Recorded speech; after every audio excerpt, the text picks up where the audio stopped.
All right, so back to the story just really quick. So I think that the thing that I'm trying want to get across though is if my parents would have just talked to me, if I wouldn't have been forced to go to Kauai, all this stuff wouldn't have happened. Because when I was on Kauai, that's when I thought that my grandpa was a white supremacist. He was trying to make me work, become independent. I was like, yeah, that's just a white supremacist type of ideology. Just work and you know, you if you don't give charity, if you give handouts, you're enabling people. And I was like, this is just white supremacy stuff. And then I started, I was trying to put my quadrilateral stuff out, but my mom, again, if my mom wasn't, she was deleting all my posts so nobody can see the quadrant stuff. So I was confused as to why nobody was responding to my quadrilateral stuff. And then I start posting, to try to get some traction. I start posting, my communist leftist ideas about, how religion is just basically Darwinism.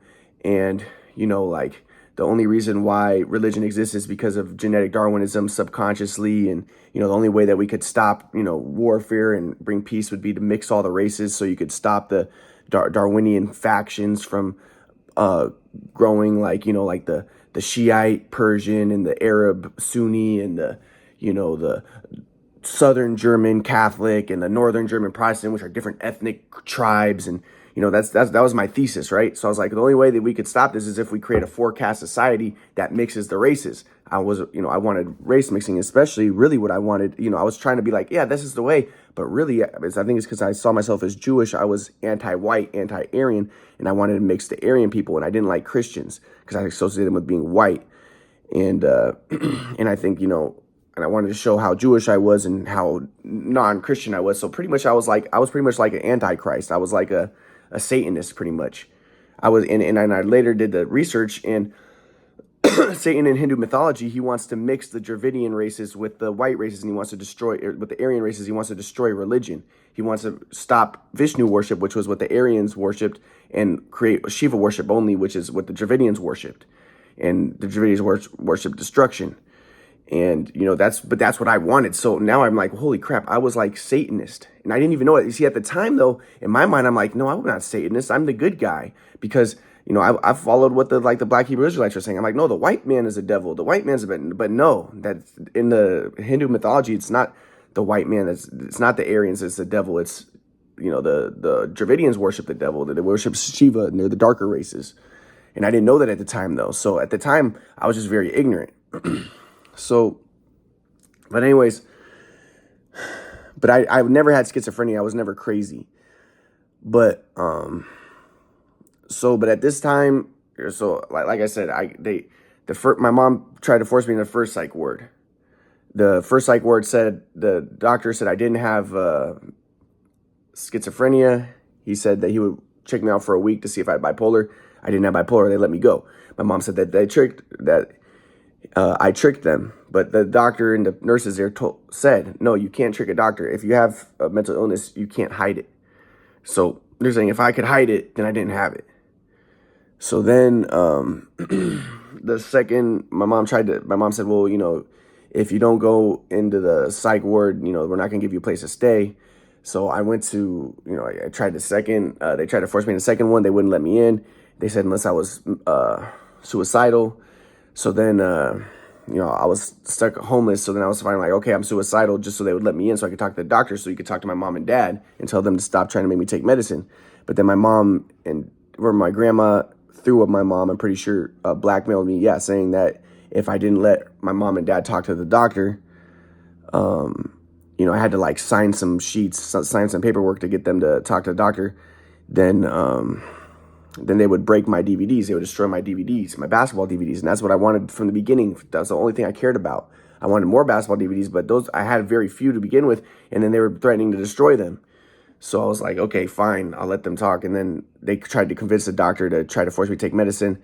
And then the doctor was like, well, I think, he felt pressured. He couldn't, once my dad, who's a doctor, is telling him that I have schizophrenia and stuff, it's a bad situation. So then he told me, okay, we'll get you out of here if you take a shot, and then you can leave in 2 days. So they gave me the long-acting injectable, but it takes 2 weeks for it to work. Then I go to outpatient program. The outpatient program says, I tell them, what happened, and the outpatient program gives me the MMPI. They give me interviews. They give me IQ tests. They give me all that stuff. And they said, yeah, you do not have a mental illness. You're actually highly functioning.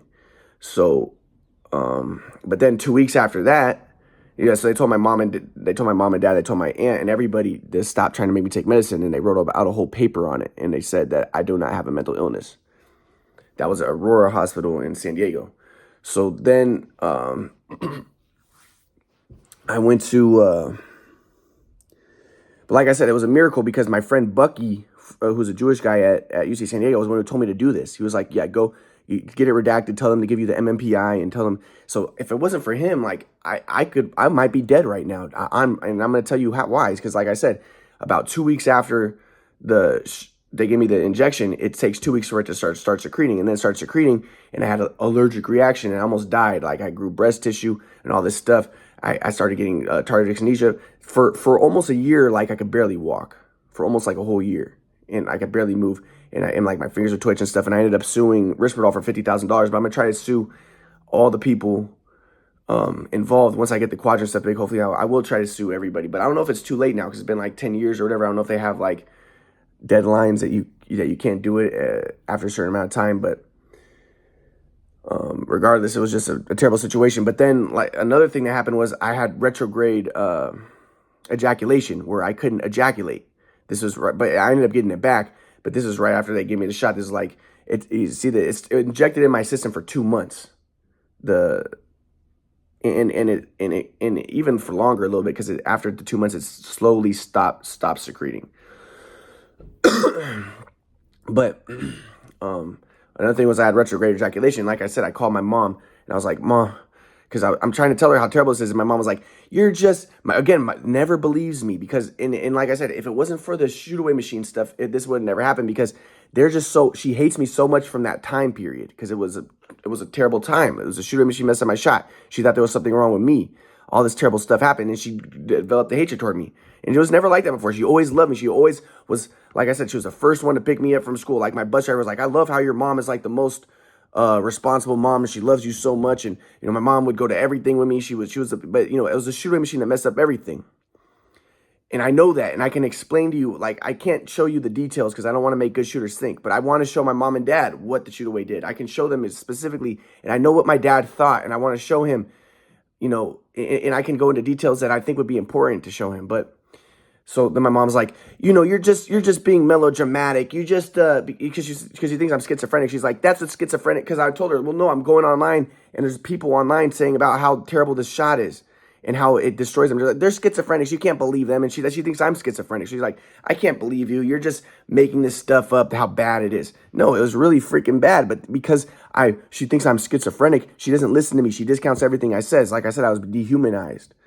So So my mom was like, yeah, it's not that big of a deal. And I was like, but Mom, it also gave me retrograde ejaculation. I went to see the doctor about it, and because I couldn't ejaculate, nothing could come out. Nothing comes out when I have an orgasm.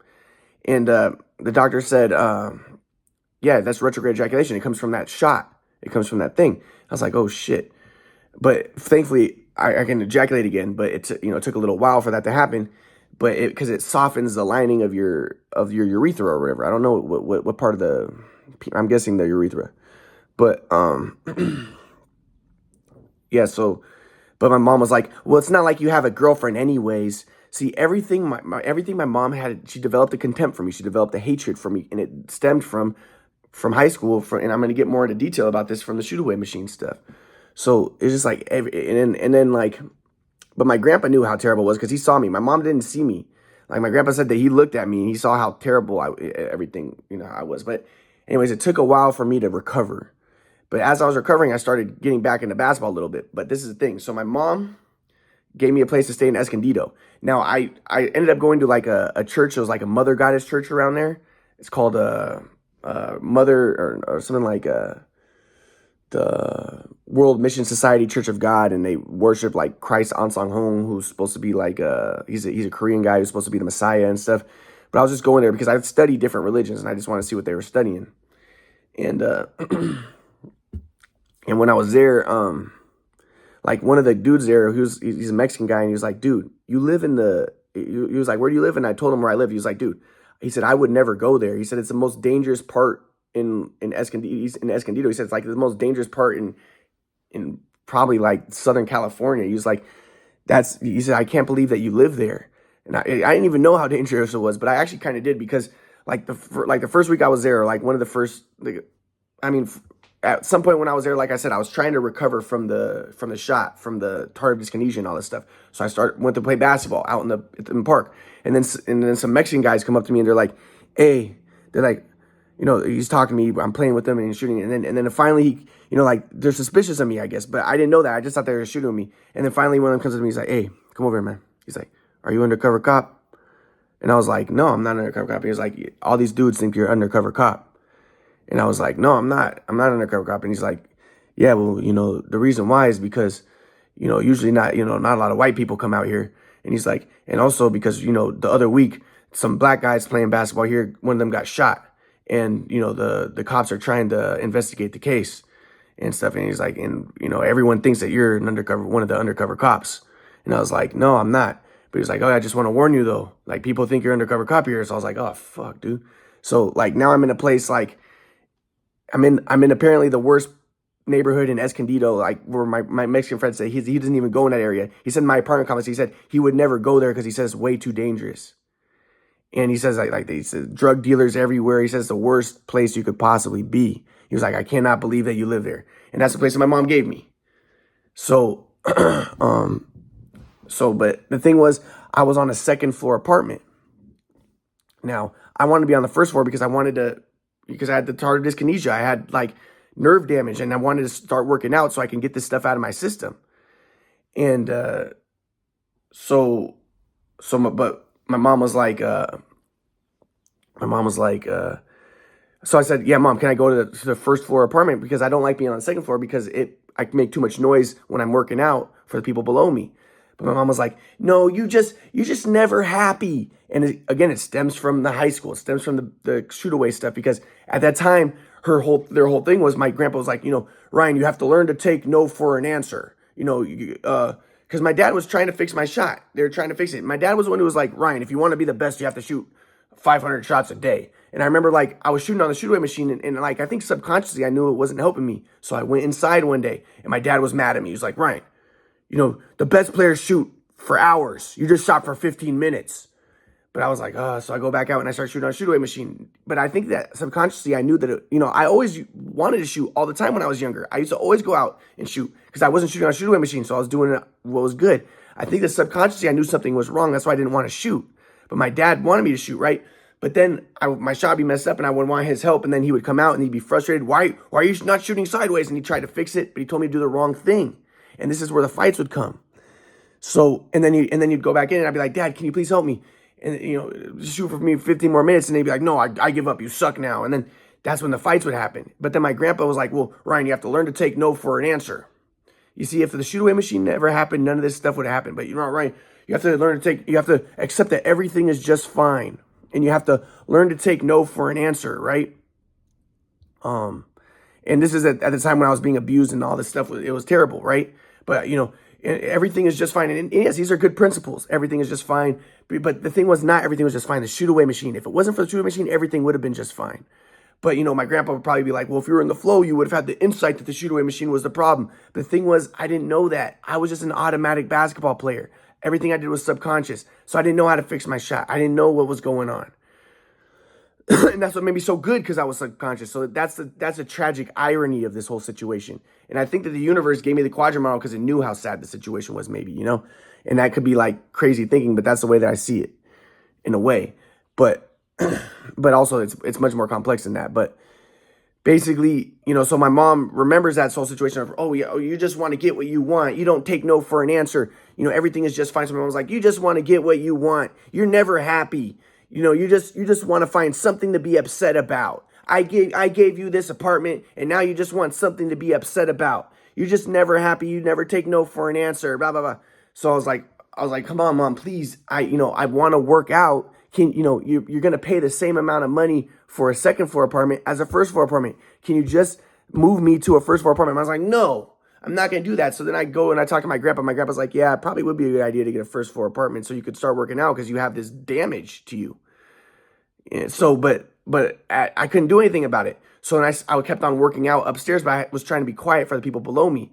Now, at the same time, I'm playing basketball with the people at Wilmington Society Church of God. Now, at first, they thought that I would suck. But then they saw me playing. They're like, damn, this guy's really good. And some of the dudes are like, dude, you should be playing professional basketball. Now, at the time, my shot was still messed up. I hadn't fixed it yet. I didn't study the video. I didn't know I could fix it. I'd studied moves, and that's not why I got my game better, like moves that I used to do. But I wish I could have more videos so I could study. But at the same time, at the time, my shot was still messed up. And it was only when I was playing at Compton College in 2019 when I started really fixing my shot, because I started studying the videos and started trying to duplicate what I did when I was younger. I didn't know that I could even do that, because when I was younger, I shot underhand, so I thought it wouldn't help. But then I started really duplicating like how I moved into shots, what I did exactly. And I'm not going to get into details because I want to make people think. But that's what fixed my shot in 2019. But at this time, my shot was so messed up. But the dudes are still like, dude, you should be playing professional basketball, man. Like, they were like, we didn't know how good you were. And I was even playing with some Jay Witness guys, because I was studying with Jay Witnesses, and they said the same thing. When I was playing with these kids, and kids were like, dude, are you in the NBA? Like, you should be playing in the NBA. But the thing was, even I know, at the time, my shot was still messed up, and I still didn't know a lot of stuff. And I still, would have been super helpful to get more basketball videos. If I had more basketball videos, I would have studied it. I would have made connections. I would have fixed my stuff a lot easier, a lot sooner, right? It wouldn't have taken until 2019. But, so at this time, and even in 2019, even now, I still have a messed up shot and stuff in ways. Like, I still need to, I would like to study more videos. I want to figure this stuff out. But, when I was younger, when I was unconscious and stuff, and that's why I was so good. So, and I did things that nobody does. Nobody does. You can't copy, you can't, the NBA players don't do what I did. But, I was considered the best in the nation to many people. So, but anyways, I was playing my basketball. Things were, but my mom was like, no, I'm not going to give you a first floor apartment, because she's stuck in, she says that I'm the one stuck in the past because I want the basketball videos. No, I want to study this stuff. Even my grandpa says that's okay. My mom was the one who's stuck in the past because she's still thinking of me as, oh, remember the shoot away machine? Oh, you just had mental illness. Oh, she doesn't know it's a shoot away machine. She doesn't know that. And at this time, she wouldn't listen to me. And I'm going to get to that more later too. But I'm trying to talk to my mom and my dad, or I'm trying to tell my mom to try to get a first floor apartment. I remember I went to a Vedanta guy because I went to study a class with him, and I told him my situation. He's like, well, sometimes you have to just be content with what you have. Like, trying to mimic those, parrot those cliches from, religious cliches and stuff. It's like, and that's where the Marxists come in. The Marxists are like, dude, you religious people just say like, oh, just be content with what you have. You guys are just conservatives. You're just white supremacists. You just want to maintain the status quo. And that's the way I saw religion my whole life. But at this time I was like, at this time I was still a white supremacist, and I'm going to get to that too, because I was still a conservative, and I'm going to get to that. But regardless, the stuff was crazy. But I wanted to get the first floor apartment. But then I'm working out on the second floor one day after I played basketball with the Jay Witness guys, and I started doing lunges, and I didn't warm up because I didn't want to make too much noise for the people below me. And I did a lunge, and then I hurt my tendon behind my knee, and I already had a hurt left tendon from like elementary school. So now both of my legs were hurt. So now I was freaking out. I had 2 hurt legs, and my right one hurt a lot, and I didn't know what to do. And the thing was, I babied it, and for like a year I didn't do anything when I should have been exercising and stuff. But the thing was, this was a problem. I was like, I hurt my leg. My dad's a doctor. I need help from my dad. And again, I didn't know what to do because I had never really gone to doctors too much. So I didn't know how to set up appointments and stuff. And it was just a bad situation. No one taught me this stuff. So now I had a hurt leg, and now everything was just spiraling. Like, now I'm like, I wanted to get back into basketball, and now I had a hurt leg. So I'm going to get more into details about what happened after this.